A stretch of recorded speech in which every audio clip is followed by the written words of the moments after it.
Il n'a pas été... Ça Mais nous déjà a à touché l'époque, c'était rien. déjà imaginé.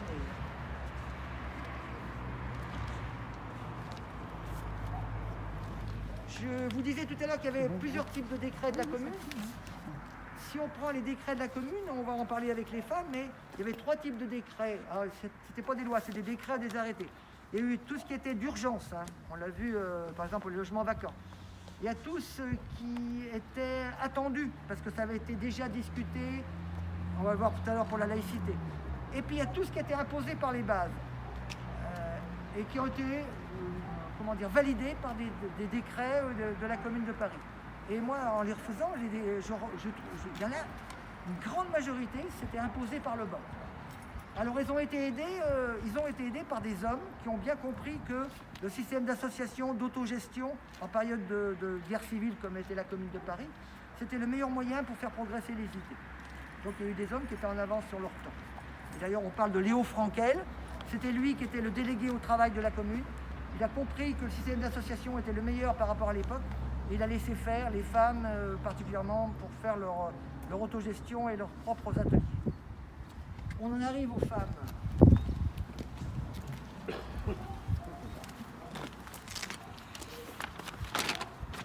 Alors là, c'est une peinture de Daniel Vierge.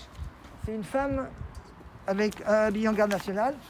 Alors les communards n'étaient pas du tout favorables à ce que les femmes portent le fusil, hein. Entre autres. Ils étaient dans leur temps aussi, les communards. Il n'y en avait pas beaucoup qui étaient féministes, hein. Très peu, hein. À part Louise Michel, qui par son nom a porté les armes, était dans un bataillon, s'est battue. Par contre, on les a vus sur les barricades, les femmes, sans problème. Alors l'écharpe blanche, ça correspond à la paix, hein. Alors, le pacifisme des communards, il y a pas beaucoup de... On n'en parle pas beaucoup, hein. Ça n'a jamais été étudié, ça, finalement. Non. On attend que toi. Pas du tout. Non, mais en réfléchissant bien, c'est que après le 28 mars, quand ils ont proclamé la commune, que l'armée versaillaise a fui, ils ont cru, une grande majorité, un peu naïvement, que Versailles ne bougerait pas, c'est-à-dire qu'ils laisseraient faire, dans la mesure où eux, ils voulaient l'autonomie communale, et il n'y avait pas de raison, puisque Paris n'avait pas de maire, n'avait pas de conseil municipal, ils voulaient les libertés. Et quand ils ont été bombardés le 2 avril, ils ont été très surpris que Versailles les bombarde, alors qu'ils voulaient simplement garder leur autonomie communale. Donc ce sentiment pacifique, il était un peu naïf, mais ils pensaient qu'ils étaient dans leurs droits. Alors qu'on sait très bien, qu'un pouvoir fort perd du pouvoir, c'est le cas de dire, il ne laisse pas partir son pouvoir tout seul, hein. Voilà.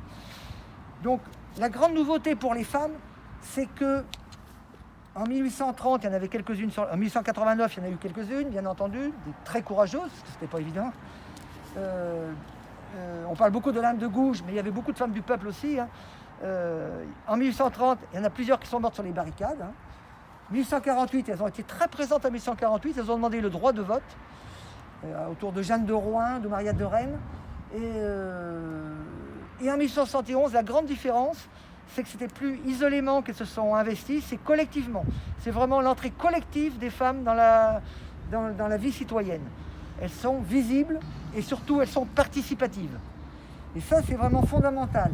Alors elles vont se grouper soit autour d'ouvrières, on les voit ici, les ouvrières, appel aux ouvrières, et avec la création d'une union des femmes pour la défense de Paris et les soins aux blessés.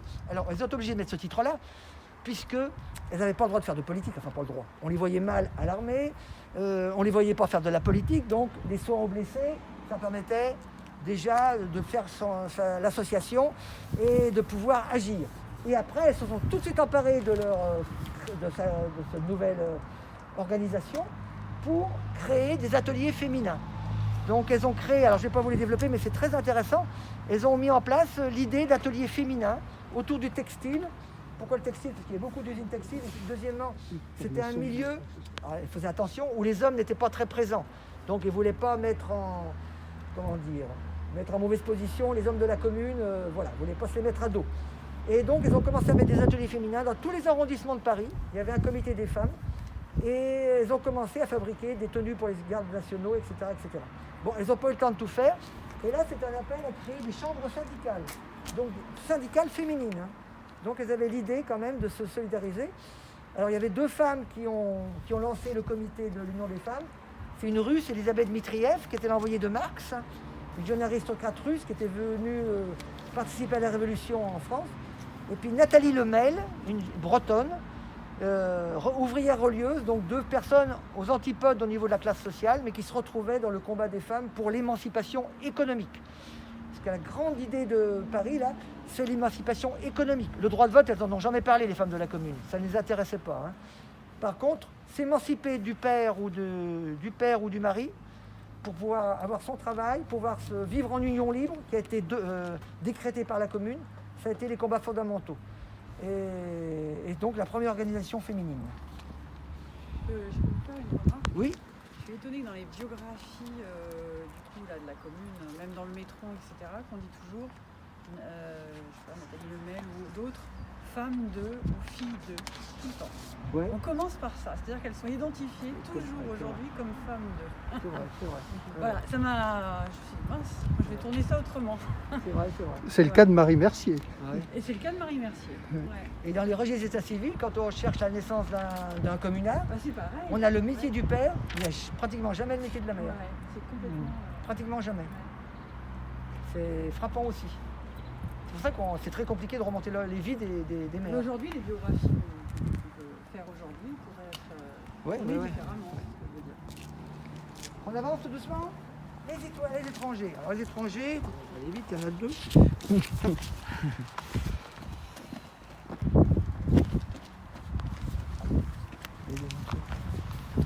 Bon, je te relais pour l'école. Ah, ben voilà. Les étrangers, ça a été aussi une grande nouveauté, c'est que la commune a reconnu les femmes étrangères et les a naturalisées, hein, considérant que Madame Mitrieff, sa qualité d'étrangère, ajoute au mérite de son initiative. L'Assemblée lui décerne le titre de citoyenne de Paris, en attendant ses lettres de naturalisation. Donc les étrangères vont être naturalisées. Alors, il y a Paul Mink aussi, qui était une Polonaise. Et Léo Frankel, qui est ouvrier hongrois, je vous ai parlé, c'était le délégué au travail. Lui, considérant que le drapeau de la commune est celui de la République universelle, considérant que le titre de membre de la commune est une marque de confiance, la commission est d'avis que les étrangers peuvent être admis et vous propose l'admission du citoyen Frankel, qui est devenu donc carrément délégué, c'est un petit peu ministre. Alors là, c'est un zouave, il y a eu très peu comment dire, de colonisés qui ont participé à la commune de Paris. Hein. Très peu ont participé. D'ailleurs, l'Algérie, qui était française à l'époque, il y a eu une demande d'envoi de soldats algériens et il y a eu une révolte et ils n'ont pas voulu se déplacer. Hein. Il faut savoir qu'il y a eu environ 2000 étrangers qui ont participé à la commune et il y avait une vingtaine de nationalités. Ils venaient de pays dans lesquels ils n'avaient pas de liberté. Hein. La Pologne n'existait pas à l'époque, donc il y a des généraux polonais qui ont commandé l'armée de la commune. Il y avait des Italiens, des Belges, des Luxembourgeois, des Roumains, des Espagnols, des Américains, il y avait même des Allemands, parce qu'il y avait beaucoup d'Allemands à Paris en 1870, qui ont été arrêtés par le gouvernement de défense nationale et après un certain nombre ont rejoint la commune de Paris. Donc, des Luxembourgeois, des Hollandais, des Autrichiens, des Danois, des Turcs, des Égyptiens, des Haïtiens. Et les Belges ont même monté une légion fédérale belge qui s'est battue. Hein. Et par contre, ils ont été dénigrés par la presse versaillaise. On parlait de le Figaro, hein,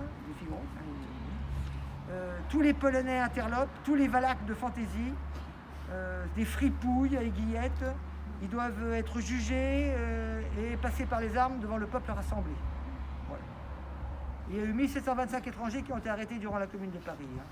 Les plus nombreux, ce sont été les Belges. Hein. Alors la Belgique à l'époque était indépendante, mais bon, c'était donc des combattants de la Révolution française, avec le souvenir de 89, de 30 et de 48 aussi, hein, qui était très, très marquant. Et donc les généraux polonais, Dąbrowski et Wrolewski, Dąbrowski est mort, lui, au combat, hein, et Wrolewski, lui, non, il est pas mort. Voilà. On continue. On est Liberté chez nous.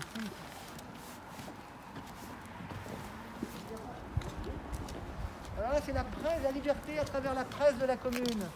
Il y a eu énormément de journaux qui sont sortis durant la commune de Paris. Il y en avait déjà beaucoup en septembre 70.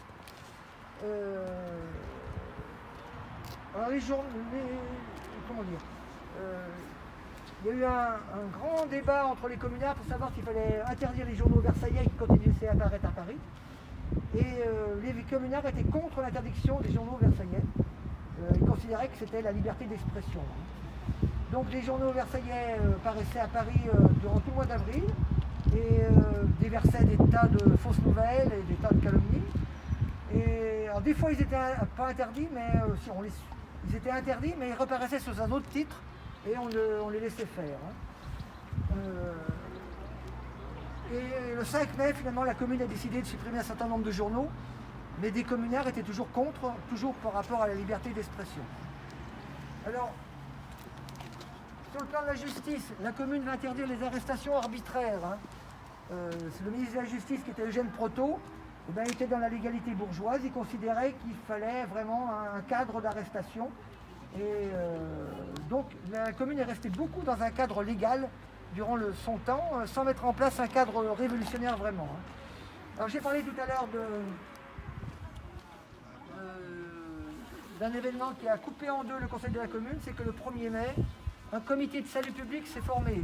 Tout allait très mal, les Versaillais étaient proches des remparts, beaucoup de pertes d'hommes, de gardes nationaux, et certains membres de la commune ont décidé d'avoir un pouvoir fort au-dessus de la commune. C'était le comité de salut public. Et ceux qui n'étaient pas d'accord, c'est ceux qui considéraient qu'il n'y avait pas de raison d'avoir un pouvoir fort au-dessus d'un pouvoir populaire qu'était la commune de Paris. Et donc il y a eu une scission, une opposition. Bon, ils se sont raccommodés, c'était quelques jours avant l'entrée des Versaillais dans Paris. Mais ça montrait les différences de vue sur à la fois le pouvoir et la question sociale. Ce qui est intéressant aussi, c'est Thiers qui refuse la conciliation. Alors, il faut savoir que le 30 avril, il y a eu des élections municipales dans toute la province. Thiers a voulu qu'il y ait des élections municipales. Il voulait détacher la province de Paris parce qu'il y avait des mouvements de soutien en province pour Paris. Et il pensait qu'avec des élections en donnant un air de liberté, déjà sa loi était déjà très drastique puisque les maires étaient toujours nommés au-dessus de 20 000 habitants. Mais ce qui est arrivé, c'est que les élections du 30 avril, eh bien, ça a été l'élection de républicains à peu près partout en France. Le mouvement, la poussée républicaine, qui avait déjà commencé un petit peu en 1970, s'est élargie aux élections du 30 avril 1871. Et ça va aboutira qu'en 1876, quand l'Assemblée nationale deviendra vraiment républicaine, mais la montée républicaine commence de cette époque-là. Si on prend la ville d'Issoudun, par exemple, toute la liste républicaine est passée du premier coup. Et dans beaucoup de villes et villages, il y a eu des républicains qui sont entrés dans les conseils municipaux. Alors, ils ne se déclaraient pas révolutionnaires comme ceux de Paris, mais ils étaient républicains et pour que leur commune puisse avoir des libertés. Alors, on vous parle ici quelque chose, c'est la démolition de la colonne Vendôme, parce que c'est peut-être quelque chose que vous avez vu en image. Cette fameuse colonne Vendôme que Napoléon III avait fait avec les canons d'Austerlitz. Alors, elle a été démolie le 26 mai. C'était un symbole de militarisme pour les communards, etc. Et malheureusement, celui qui a été ciblé, c'est Gustave Courbet, le grand peintre. Parce que c'est lui qui a eu l'idée pas de la démolir, mais de la déboulonner pour se servir du matériau pour faire des canons, etc. Voilà. Mais c'est lui qui a été épinglé. Et il a été obligé de repayer la reconstruction. Il s'est exilé en Suisse et il est mort, la première échéance c'était le 1er janvier 1975, je crois, et il est mort le 31 décembre 1974. Donc il n'a jamais payé, mais c'était un calvaire pour lui toute sa fin de vie parce qu'il était abandonné par tous ceux qui avaient beaucoup profité de lui. On arrive à l'école. Allez, Et de l'autre côté, c'est derrière. Ben, je vais laisser la parole à Jean-Marie, qui est un spécialiste de l'école. Tiens, si tu veux prendre le relais, parce que je ne peux pas tout faire. Voilà, alors l'école et la laïcité, les deux sont bien liés ici. Pour moi, évidemment, et pour les livres d'histoire, l'école, c'est lié à une personnalité importante de la commune qui est née à Vierzon, c'est Édouard Vaillant. Alors Édouard Vaillant est avec Félix Piat le deuxième Vierzonais qui ait de la direction de la commune, puisque la commune, après le 28 mars, s'est dotée d'un pouvoir exécutif, lui-même subdivisé en plusieurs commissions. Donc au départ, il est de la commission exécutive avec Félix Piat. Et Édouard Vaillant est quelqu'un qui, par sa famille, est plutôt de droite. Par exemple, sa mère est très pieuse. Mais lui, il va faire des études en Allemagne et il se trouvera une grande affinité avec le philosophe allemand Feuerbach, avec lequel il va entrer en correspondance et ensuite en discussion permanente. Et Feuerbach, c'est un grand philosophe athée allemand qui va inspirer ensuite Karl Marx. Alors, au moment, allons-y, au moment où le siège de Paris se fait, Vaillant est dans la capitale. Il est dans la capitale et il envoie des télégrammes à ses parents qui sont à Vierzon. Ceux qui connaissent, les Vaillant habitaient alors à l'emplacement du lycée Henri Brisson. Henri Brisson, c'est un peu l'ennemi politique. D'ailleurs, quand on a construit le lycée, on a évacué les Vaillant de là. Mais le télégramme, c'est comme ça qu'on communiquait avec la province, part de Paris, passe par-dessus les canons Krupp qui tirent dessus sur les ballons. Vous savez, c'est des ballons portés et ça arrive là. D'ailleurs, je vais discuter un peu avec Jean. Dans ma mémoire, Gambetta, quand il part en ballon pour Tours, il aurait pu prendre le Georges Sand, mais dans ma mémoire, c'est plutôt l'Armand Barbès qui l'a pris. Dommage pour notre région, je crois. Alors, les Prussiens arrivent à Vierzon, comme Jean l'a dit tout à l'heure, dans la guerre de 70, mais ils n'envahissent pas vraiment Vierzon. Ils sont arrêtés par le Cher dans le quartier de Chaillot, au niveau de la ligne de chemin de fer. Et là, ils se heurtent à une certaine résistance. Et là, ils vont être déviés sur Bourges, vers l'est, immédiatement après. Alors, Édouard Vaillant, il est évidemment à l'éducation, il est associé par l'éducation parce qu'au moment du 20 avril, où on a vu qu'il signait par ailleurs, parce qu'il a des responsabilités multiples, le décret sur le travail de nuit des boulangers, au 21 avril, on va lui donner en plus de l'exécutif la charge de l'éducation. Et à partir de là, Vaillant va véritablement faire une œuvre très volontariste. C'est quelqu'un qui n'est pas comme d'autres, très flottant, etc. C'est un meneur d'hommes. Il est jeune, il a la trentaine d'années, mais il a des convictions bien ancrées, et en particulier la laïcité, qui n'était pas le fait de tous les communards, parce qu'il tenait à être élu, à pas trop se couper de la population. Même Jules Vallès n'était pas pour qu'on fasse des réformes laïques dans les quartiers de Paris. Eh bien, Vaillant va prendre ça en main parce qu'il considère que les jeunes enfants, jusqu'à ce qu'ils aient l'âge de raison, doivent évidemment être uniquement confrontés à des connaissances positives, c'est-à-dire qu'ils ne doivent pas être endoctrinés sur le plan idéologique, quel qu'il soit, ni politique, ni religieux, pour qu'après ils puissent se faire leur opinion par eux-mêmes. Il est évidemment, comme tous les successeurs de la Révolution, attaché à la liberté de conscience, qui dit que nul ne peut être inquiété pour ses opinions, même religieuses. Mais pour les enfants, il tient à ce que l'éducation soit une éducation qui ne donne que des choses véritables. Alors, Vaillant, je l'ai dit, et moi qui ai beaucoup promu Vaillant lors du centenaire de 2015, centenaire de sa mort, il est mort en 1915, eh bien, je vais évidemment gonfler son importance, et son importance est énorme. Mais il faut reconnaître, comme l'a dit Jean, que les idées de 71 viennent de 48, viennent d'ailleurs, viennent de la Révolution.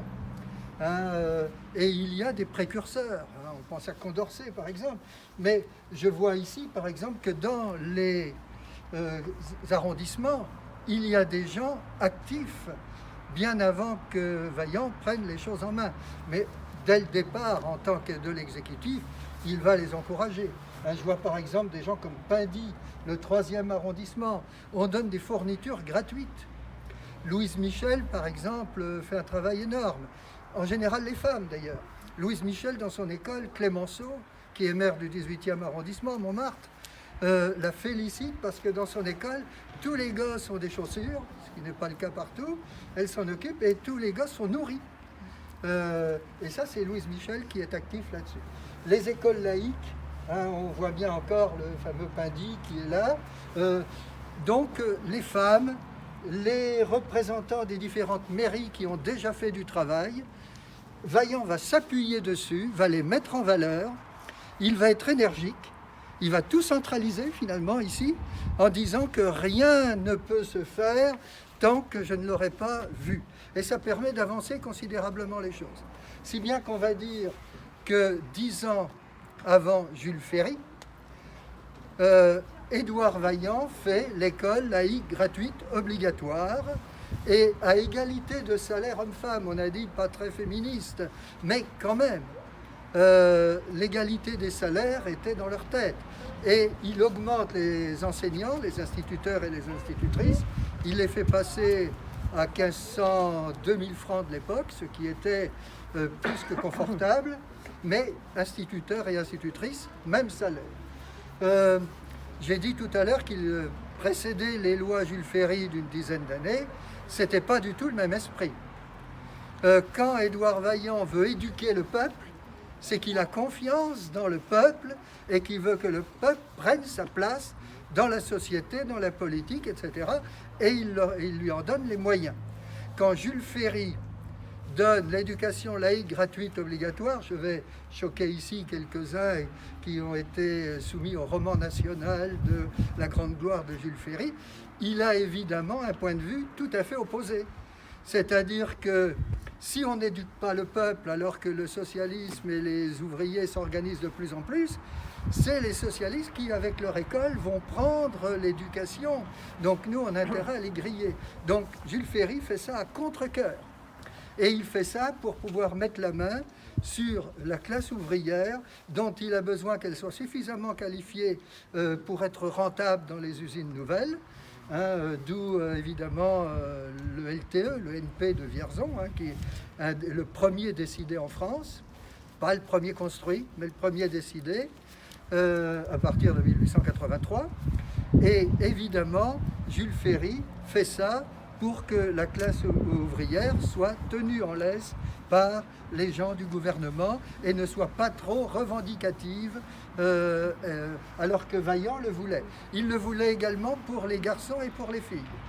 Par exemple, la première école qu'il fait, c'est rue Laumont. Il a évacué là et réquisitionné de force un établissement de jésuites qui était hyper bien équipé. Il y avait des télescopes, il y avait du beau matériel. Il les envoie ailleurs, les jésuites, et il donne ça pour son école de garçons de la rue Laumont, à côté du Panthéon. Le Panthéon, d'ailleurs, c'est là qu'il est venu quand il était petit avec sa famille la première fois. Et puis après, il fait une école de filles, et sur les mêmes bases. Alors on appelle ça l'enseignement polytechnique à l'époque. Alors ça ne veut pas dire la polytechnie de maintenant, ça veut dire que on y fait tout, le travail manuel à côté du travail intellectuel. Par exemple, l'idéal, c'est que, c'est un peu caricatural, mais il le présente comme ça, c'est que l'ouvrier puisse avoir le livre d'une main et l'outil d'autre main, et que les garçons comme les filles ne fassent pas du travail manuel décoratif, surtout pour les filles, c'est pas uniquement le dessin d'art et puis la couture, non, c'est un travail qui leur permet d'avoir un rôle dans l'entreprise. La petite entreprise à l'époque, comme Jean l'a dit, mais qui permettent à tous d'être dans la vie active. Voilà. C'est très bien, Jean-Marie. Alors on va peut-être s'arrêter. Parce que je suis intarissable là-dessus. Jean-Marie, il faut vous passer la nuit. Là. Voilà. Merci Jean-Marie. Allons-y, de rien. On vient à la vie quotidienne. Alors la vie quotidienne, vous avez ici une caricature d'un mariage civil sous la commune. Alors il y a eu beaucoup de caricatures. Le mariage civil, le divorce, il n'y a pas eu de décret sur le divorce, mais il y a eu une demande très forte dans les clubs pour le divorce qui n'a pas été officialisé. Il y a des choses qui sont passées à côté quand même. Et là, on présente les communards comme des ivrognes, comme des grossiers personnages. Alors, ce qui est intéressant sur ce panneau, c'est les concerts. Les artistes et Les artistes. Il y a eu 2 fédérations d'artistes sur la commune. La fédération des artistes de Gustave Courbet. Alors, ils avaient comme but, ces artistes, alors les artistes sous Napoléon III, ils vivaient dans la misère, au contact du peuple, hein, donc ils savaient ce qu'il en était. Et eux, ce qu'ils voulaient, voilà ce qu'ils disent dans leur déclaration de création, la libre expression de l'art, dégagée de toute tutelle gouvernementale et de tout privilège, l'égalité des droits entre les membres de la fédération, l'indépendance et la dignité de chaque artiste, par la parole, la plume, le crayon, le comité concourant à notre régénération et à l'inauguration du luxe communal, aux splendeurs de l'avenir et à la République universelle. On retrouve toujours dans les régimes libres, de liberté, la demande forte des artistes d'avoir la totale autonomie de leur création et de ne pas être dépendant du gouvernement, d'un gouvernement quel qu'il soit. Liberté de l'art, liberté d'expression. Alors dans ces artistes, il y avait Gustave Courbet, il y avait Daumier, le caricaturiste, le peintre Manet. Alors il a été marqué, mais il n'était pas présent, lui. Millet, le Picquiau, Dalou, les sculpteurs, il y avait des sculpteurs, il y avait des caricaturistes comme André Gide, et puis Eugène Petier, qui était un artiste individuel. Donc cette fédération des artistes, elle a été créée au mois d'avril, et elle représente la pointe avancée de la libre expression de l'art. Il y avait une deuxième fédération qui s'appelait la fédération artistique. C'était les auteurs, les composeurs, les artistes dramatiques, les chanteurs lyriques. Et le peuple s'est emparé des Tuileries, avant qu'ils brûlent, et ils ont fait des concerts pour les gardes nationaux, pour les familles, pour les enfants. Avec Madame Agar, qui est une grande cantatrice, et puis par exemple Rosa Bordas, celle qui chante la canaille. Et il faut savoir que ces artistes-là, une fois que la commune a été réprimée, ils ont été obligés de partir en exil, et quand ils sont revenus, ils n'ont jamais pu avoir de cachet pour rejouer. Donc ça a été, ça a été un événement qui leur a cassé leur carrière complètement. Hein.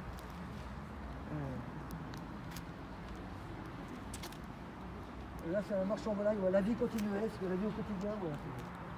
Donc, alors la commune au quotidien, j'aurais rajouté un mot, c'est que les communards étaient écologiques aussi. Hein. Ils ont eu des projets de faire par exemple, de raser les cimetières pour faire des parcs. Ils étaient déjà favorables à la crémation à l'époque. Hein.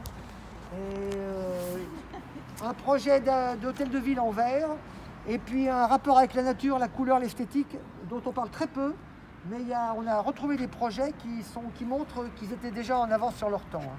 Oui, puis mettez les artisans comme les artistes. Hein. Tout à fait. Ouais. On vient par ici.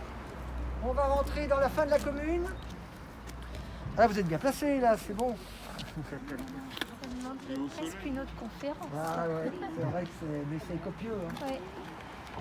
On rentre dans la guerre civile. Alors, la guerre civile, c'est la guerre entre Versailles et Paris. Hein. Elle a commencé dès le 2 avril et ça va s'accélérer dans ce qu'on appelle la semaine sanglante entre le 21 et le 28 mai. Alors j'ai préparé une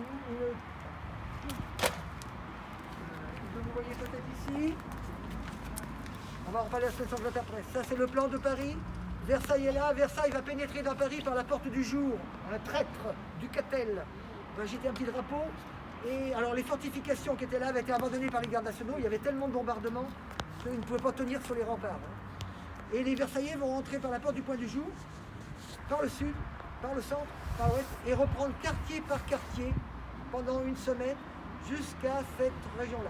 Et les couleurs indiquent la population ouvrière. On voit que les ouvriers étaient ici. Hein. Donc dans l'est parisien, il y a eu beaucoup de défense à la butte aux cailles ici. Montmartre a été pris très vite parce que les Prussiens qui étaient ici ont aidé les Versaillais, ils ont fait prisonniers les communards, les ont ramenés aux Versaillais et ont empêché aux Versaillais de se replier. Et tout va se terminer au Père-Lachaise ici, on va le voir tout à l'heure avec la semaine sanglante. Hein. Voilà. Donc ça a pris une semaine, alors on se demande pourquoi. Pourquoi? Parce qu'il y avait 130 000 Versaillais contre 20 000 gardes nationaux. Alors c'est un peu surprenant, les 130 000 Versaillais, on sait pourquoi, c'est qu'il y avait 100 000 soldats qui avaient été récupérés et les Prussiens ont libéré 30 000 prisonniers. Donc une entente entre les Prussiens et Thiers. Hein. Paris, en principe, il y a 200 000 gardes nationaux. Mais véritablement, il n'y en a que 40 000 qui se sont battus. Beaucoup sont restés dans leur quartier. Alors, ils étaient très attachés à leur quartier. Ils avaient beaucoup de difficultés pour partir en groupe sur un autre quartier. Et puis, d'autres ont déserté, d'autres sont restés donc chez eux. Il y a eu vraiment, pendant la semaine sanglante, que 20 à 25 000 gardes nationaux. Donc, c'était du 1 contre 4 ou 5. Hein.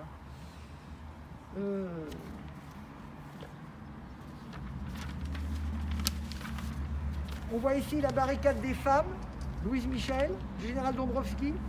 Place Clichy, il y avait une barricade composée que de femmes, 250 femmes. Hein. Une centaine ont été fusillées sur la barricade. Et ça, c'est le dernier combat au Père-Lachaise. Hein.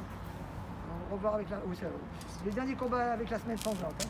Hein. Le dernier coup de canon, c'est la rue de la Fontaine-au-Roi. Non, la dernière barricade. Le dernier coup de canon, c'est rue Ramponneau à Belleville. Je confonds toujours les deux. Dernière barricade, voilà, c'est ça. Alors on passe ici, ça tombe bien, la semaine sanglante tout de suite, parce que c'est la continuité.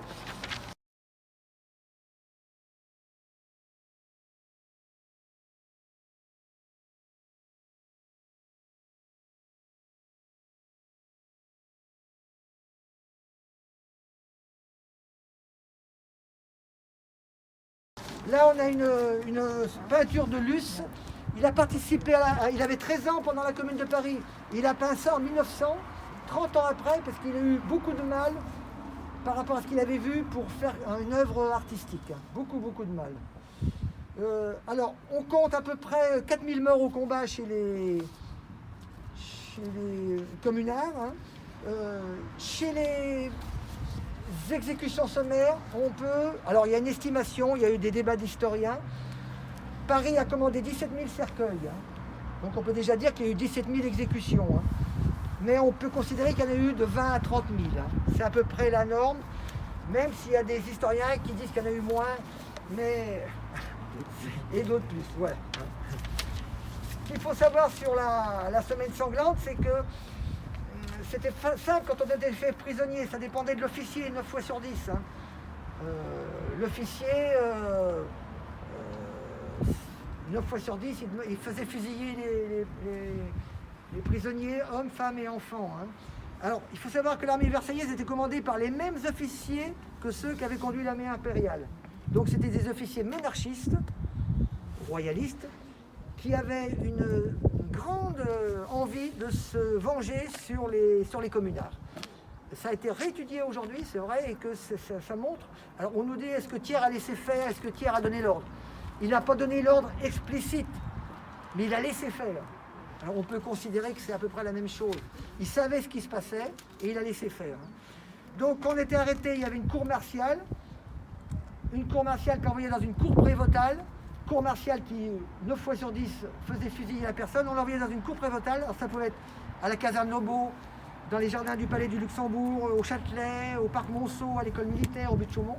Et on fusillait à la mitrailleuse les communards qui étaient, et les communeuses, communards.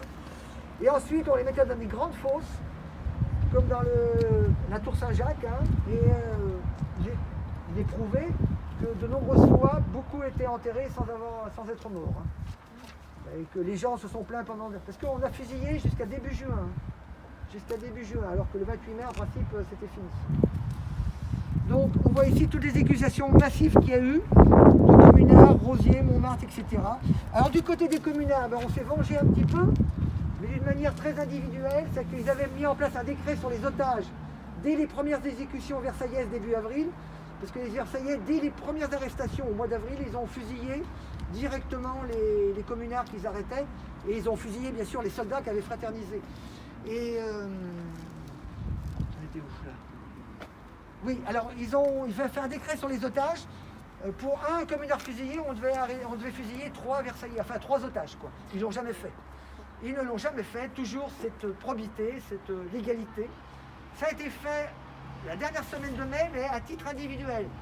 A été fusillé le 24 mai, l'archevêque Georges Darbois et puis 5 autres prêtres, parce que Thiers a refusé l'échange d'Auguste Blanqui, le grand révolutionnaire qu'il tenait prisonnier, contre Monseigneur Darbois. Il a préféré sacrifier Darbois et ne pas rendre Blanqui à la Révolution.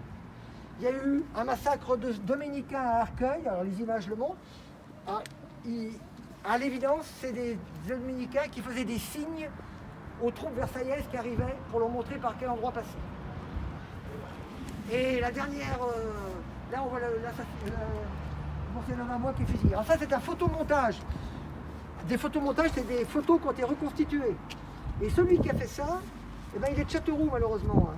Il s'appelle Monsieur Appert. Il avait trouvé son filon, hein. C'était une sorte de 71, il avait vu qu'il y avait quelque chose à faire. Et donc il a fait des photomontages et après il a écrit des livres en RIP sur les communards. Hein. Eugène Appert.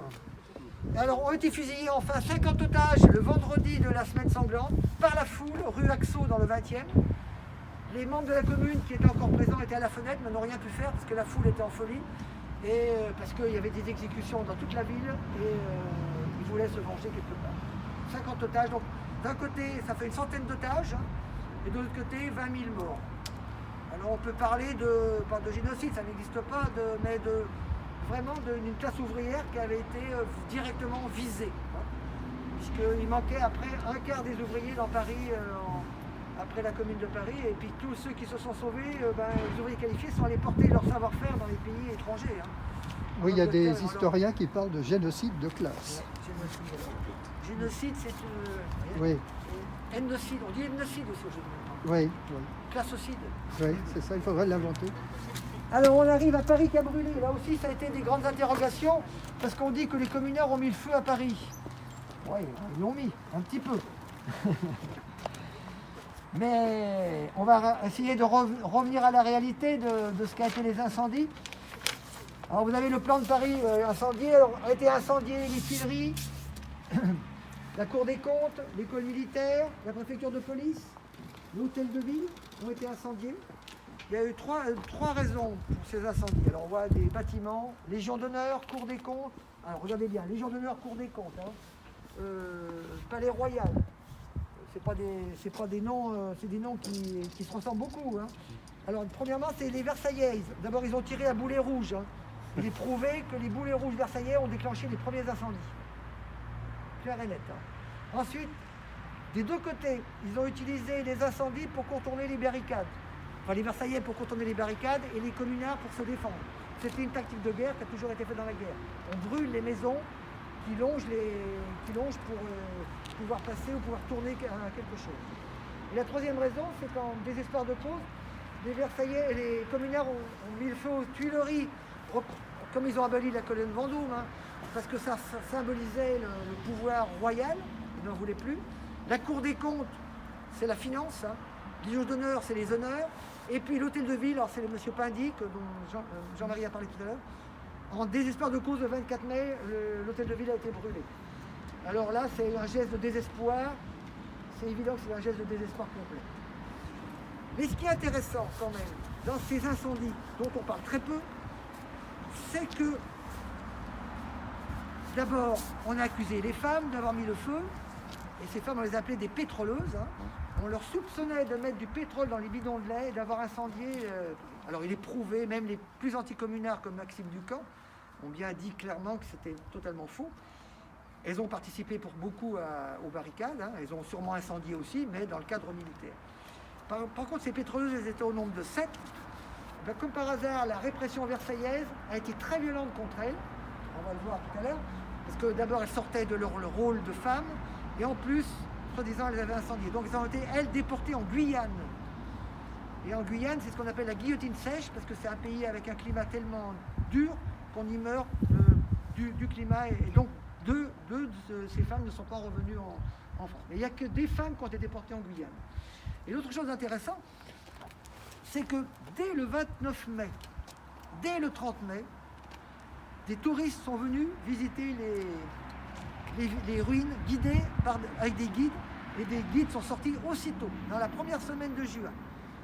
C'était encore fumant, il y avait encore l'odeur des cadavres, et donc il y a eu un tourisme de ruines qui s'est mis en place immédiatement. Et deuxième chose, c'est que les Versaillais ont bien sûr crié à la barbarie, que les communards avaient brûlé, incendié, et donc ils ont pleuré comme des crocodiles, mais très rapidement, ils se sont rendus compte, les financiers, les banquiers, les entrepreneurs, ils se sont rendus compte que tous ces gros bâtiments de Prestige, Palais Royal, Tuileries, gênaient la circulation des marchandises et leurs échanges. Et gênaient les finances, gênaient les profits. Et en plus, les fondations étaient pourries. Ils voulaient les démolir d'avance Voilà. pour les Tuileries. Les Tuileries, ils ont mis 10 ans avant de les démolir complètement, 1881. L'hôtel de ville, ils ont mis 10 ans pour le reconstruire. Ils se demandaient s'il fallait le reconstruire ou pas. Ce qu'ils voulaient, c'est que les marchandises circulent, que le flot d'argent circule. Et le musée d'Orsay qui était brûlé aussi. Oui. Ils ont vu tout l'intérêt en construisant la nouvelle gare d'Orsay. Et donc, il y a eu tout de suite, ils ont basculé sans autre chose. Et il y a un très bon livre dessus qui s'appelle La face cachée de la commune, qui montre comment ils ont très rapidement tourné à 180 degrés leur vision et vu tout l'intérêt financier, spéculatif qu'il y avait pour la récupération. On a presque terminé. Alors, la répression, alors les chiffres sont forts. Le Denis qui a refait tous les chiffres là.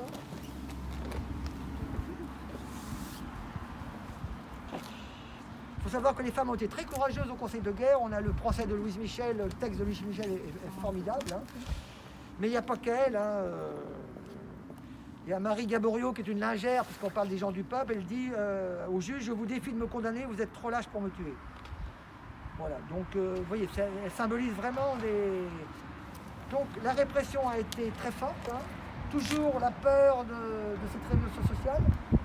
Elle a été forte à la hauteur de la peur qu'ont eu les Versaillais, les bourgeois, les bien-pensants de la Révolution. Il y a eu 4000...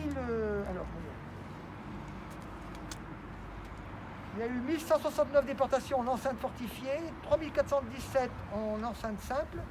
Il y a eu 1200 peines de réclusion, 300 bannissements, 55 enfants ont été envoyés en maison de correction.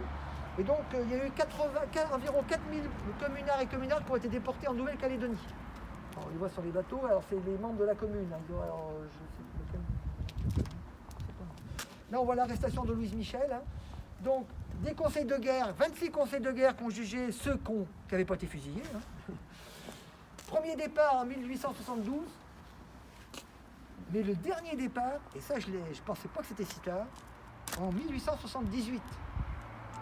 78, 4 communards ont encore été déportés en Nouvelle-Calédonie, alors que c'était pourtant une assemblée républicaine. Mais il y avait le Sénat. Et le Sénat était monarchiste, enfin conservateur. Donc c'est le Sénat qui... Et voilà, 76, c'est les républicains. 1878, 4 communards. Alors, il y a eu une première amnistie partielle en 1879, mais c'était que pour un certain nombre de communards. Et Louise Michel, qui aurait pu revenir en France, a refusé, elle a attendu l'amnistie générale qui a eu lieu en 1880. Alors l'amnistie, c'est... La peine, elle n'est pas effacée sur le casier. C'est simplement l'oubli, c'est l'amnésie. Et en 2016, il y a eu une résolution qui a été prise par l'Assemblée nationale de l'époque pour voter la réhabilitation des communards. Mais malheureusement, ça n'a pas été officialisé par une loi, mais il y a eu une résolution là-dessus. Il y a eu plus de 5000 communards qui sont partis en Grande-Bretagne, 1500 en Belgique, 1000 en Suisse. Et puis beaucoup ont été condamnés par contumace, c'est-à-dire qu'ils n'étaient pas là. Et ce qui est intéressant dans l'analyse, c'est que les femmes sont surreprésentées dans les condamnations les plus lourdes. 13% de condamnés à mort, 13% aux travaux forcés, 13% à la déportation dans des enceintes fortifiées. Alors que les hommes, parallèlement, c'est 0,9, 2,3 et 11. Vous voyez, le fait que les femmes aient pu agir a été vraiment un élément déclencheur pour la répression.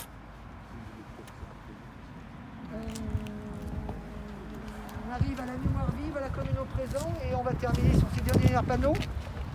Bon, la mémoire vive, alors la mémoire vive, c'est surtout les cérémonies au Père-Lachaise. Ce que je disais tout à l'heure, c'est que les cérémonies de la semaine sanglante du mois de mai est toujours un moment très fort. Alors, peut-être qu'on peut rappeler celui de 1936, entre les deux tours entre l'élection du Front Populaire et puis les deux tours du Front Populaire. Il y a eu 600 000 Parisiens qui sont montés au mur des Fédérés, autour de Thorez et puis de Blum.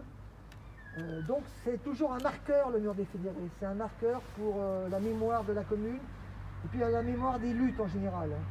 C'est vraiment un marqueur. Il faut savoir qu'il y a toujours eu des fleurs de mise au mur des fédérés, même sous l'occupation. On jetait des fleurs par-dessus le mur dans les années 41, 42, 43, 44 à Paris. Et puis il y a des plaques qui sont inaugurées aujourd'hui dans la ville de Paris. Alors Paris a des noms de rues, bien sûr, de communards, des places. Il y en a encore beaucoup qui vont être... Et on retrouve les élus de la commune dans les mairies de Paris. Enfin, les mairies qui ont accepté que les élus soient affichés.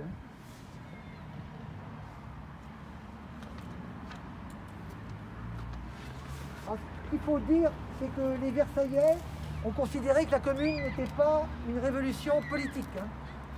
Elle était dénigrée complètement, c'est-à-dire qu'ils sont partis du fait que les communards n'avaient pas, le mouvement n'avait pas d'identité politique. Ça a permis de condamner les communards comme des droits communs. Et en niant le côté politique de la révolution de la commune, ils ont nié le fait qu'on puisse changer les choses par cette façon-là. Et que cette révolution n'était pas une révolution, mais une émeute de bandits. Ils ont traité les femmes de prostituées, de mégères, enfin bref, des droits communs. Ils étaient mélangés avec les droits communs au bagne. Alors là, on a la commune au présent. La commune au présent, c'est ce que je disais aujourd'hui, c'est que aujourd'hui, depuis plusieurs années, on est tourné plus vers le 18 mars que vers la semaine sanglante. C'est-à-dire qu'on est, par rapport à la société, par rapport à l'époque, les idées de la commune, c'est le 18 mars. Quoi. Le 18 mars, ça indique qu'il y a une autre voie peut-être pour une société plus juste, plus démocratique, et plus en rapport avec les combats ancestraux. On rappelle que la guillotine a été brûlée durant la Commune de Paris.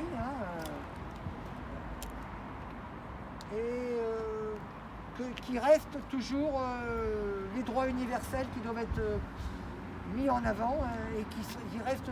Alors on la découvre la commune dans des références. Alors ça a été une référence dès après 1871. La révolution russe de 1905, il y a un lien avec la commune de Paris. La journée des droits des femmes du 8 mars, la première fois que le jour a été choisi en 1913 par Clara Zetkin, les femmes socialistes ont choisi le 18 mars. Après, ça a évolué vers le 8 mars, mais c'était un lien direct avec la commune de Paris. Si on prend la guerre d'Espagne en 1936, il y avait des bataillons Louise Michel, des bataillons de la commune. Donc il y avait des références perpétuelles. Ça reste un imaginaire de quelque chose qui n'a pas abouti, mais qui reste à faire. Et c'est ça qui fait qu'elle est aussi parlante et aussi prenante, quelque part. Et puis aujourd'hui, on a les mouvements sociaux qui la récupèrent. Il y a un article qui a été fait dans le journal Le Monde Diplomatique qui est très intéressant, à travers les tags aujourd'hui. Depuis des années, on voit de nombreux tags qui font des références à la commune dans plein de situations de conflits sociaux. La Nuit debout a fait des références à la commune, les Gilets jaunes ont fait des références à la commune aussi. Et puis sur le plan international, le Kurdistan syrien avec la province du Rojava aujourd'hui est une référence directe à la commune puisqu'ils ont bâti leur société sur le fondement démocratique de la commune. Donc il y a vraiment des références, un imaginaire, c'est surtout l'imaginaire moi je pense, qui fait qu'on peut tout imaginer par rapport à tout ce qu'ils ont ébauché. C'était que des ébauches. Ils n'ont pas tout réussi, ils ne sont pas allés aussi loin que ça a été plus radical que révolutionnaire, mais ils ont ébauché les idées. Et là, on termine, je pense, sur la dernière image, là, dernier portrait. Il y a beaucoup d'expositions artistiques qui ont lieu autour de la commune. Il y en a eu une au Sénat, au Luxembourg. Celle-là, elle a eu au Luxembourg en 2014. Des artistes qui ont fait différentes œuvres. Et là, ils ont rassemblé sur une même toile des visages anonymes et des visages plus connus pour ceux qui connaissent certains portraits. Pour montrer que c'était des hommes et des femmes ordinaires, des gens d'en bas, et les anonymes et les sans-voix. C'est une toute petite partie. Une toute petite partie, je veux dire. On retrouve quelques personnalités, mais j'ai pas vu Louis Michel, moi. J'ai vu André Léo, là c'est Paul Mick, là c'est Léo Frankel. Ça c'est soit le Pindy, ça je pense. Pilotel, je pense. Ça c'est la femme. Ça c'est Pascal Groussel, délégué à voilà. Il y a beaucoup de femmes, voilà. Écoute, on a terminé, j'espère que vous avez été intéressés et qu'on a pu avancer sans trop de soucis. Merci pour votre écoute. Il y a éventuellement une table de livres là-bas en vente dans le hall de la bibliothèque. Et puis l'expo locale, on en reparlera. Parce que oui, c'est vrai. Merci pour votre Merci, écoute hein. et votre attention. Hein. Merci à toi, Jean.